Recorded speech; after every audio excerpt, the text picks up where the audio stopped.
Let's take a look at top 10 tips for neutralizing naysayers. We've already learned how to recognize naysayers in the readings that we've been doing. The question is, how can you build those into your own arguments? And just as they argue and they say, I say, you need to start with what they say.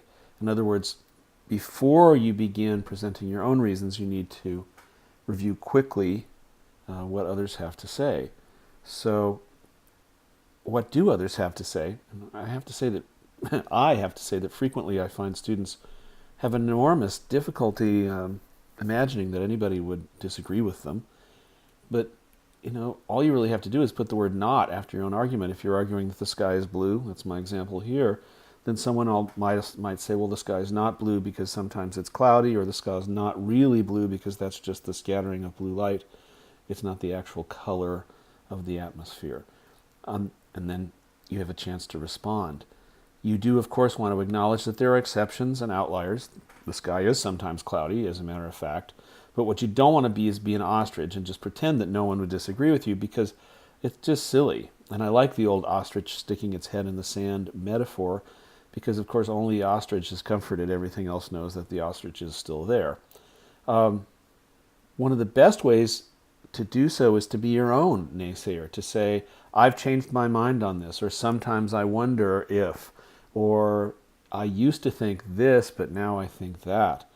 So you can be your own best naysayer. You can certainly acknowledge multiple naysayers, including yourself, but including a range of different experts or groups or communities or peers or profs or whatever. There's rarely just one side to an argument or two sides to an argument. There are usually multiple sides. One way to find out what the controversies are is to research them, to ask others for feedback. And by the way, inserting a naysayer doesn't have to take a long time. You can do it at the sentence level, right here. Although this might sound a bit difficult at first, it's not. The naysayer is right there in the sentence. So take a look at how that's done. There's tons of examples in They Say, I Say, the book as well. Now, in terms of doing this in an academic argument, where we do tend to disagree more gently and subtly than they do on, say, Fox News or MSNBC, or screaming Twitter storms between who's it and what's it. So there's no reason to scream at each other. Here it says use darts, not bombs. I do like to think of it as popping a bubble or a balloon. You don't have to hit the balloon with a cannon to make it burst. You just need to hit it with a little pin prick. Just as in courtroom trials, simply establishing reasonable doubt is enough to win the argument. So if you can just poke one hole in someone's argument, that's enough to establish that you've won. Because all you have to do is establish reasonable doubt, just as in a courtroom. It is therefore really important, as in a courtroom, to remain respectful. We're all professionals in academics, and we're professional arguers and disagreeers. I know those are not exactly nouns, but I think you know what I mean. So it's important to acknowledge that your opponents have standing. As an acknowledged authority on whatever, climate change, Professor X has done much to bring renewed attention to ozone depletion and acid rain, and et cetera, et cetera. However, so you can acknowledge your opponent's credentials without agreeing with them, and it really puts you, paradoxically, in a stronger position. This goes along with avoiding absolutes, which any scientist would tell you to do. But saying all or nothing kinds of arguments always sets you up for someone else to pick a hole in your argument or put a pin into your argumentative balloon. So create those qualifiers. We love in academics words like potentially and perhaps and partially. We are somewhat enamored of this kinds of language.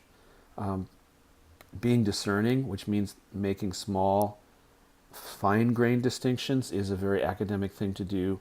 You can learn how to do this, as They Say, I Say encourages you to do, by looking at the argumentation of others, including everybody that we're reading in the course. Certainly you want to engage with experts and have them on your side. So if you can quote other experts who back you up, that's fantastic. Yes, but strategies, I think, would be familiar to those of you that have taken speech and debate, where it's called more formally concession and rebuttal. Yes, this is true, but here's my response is always a fantastic way to argue because it works.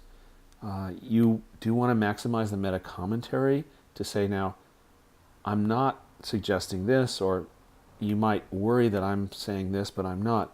Sort of like speaking to your own worries and verbalizing your own worries helps you head off the worries of others. And that means that arguing with yourself is a perfectly wonderful thing to do. Even though I once felt strongly that climate change was hopeless, based on reading Marshall and the water will rise, I have more recently begun to realize that action is indeed possible. Something like that. Okay, well, I hope that helps. And I do want to emphasize that I'm expecting you to begin placing these kinds of techniques in your own written work because it will earn you higher grades, respect, and clout.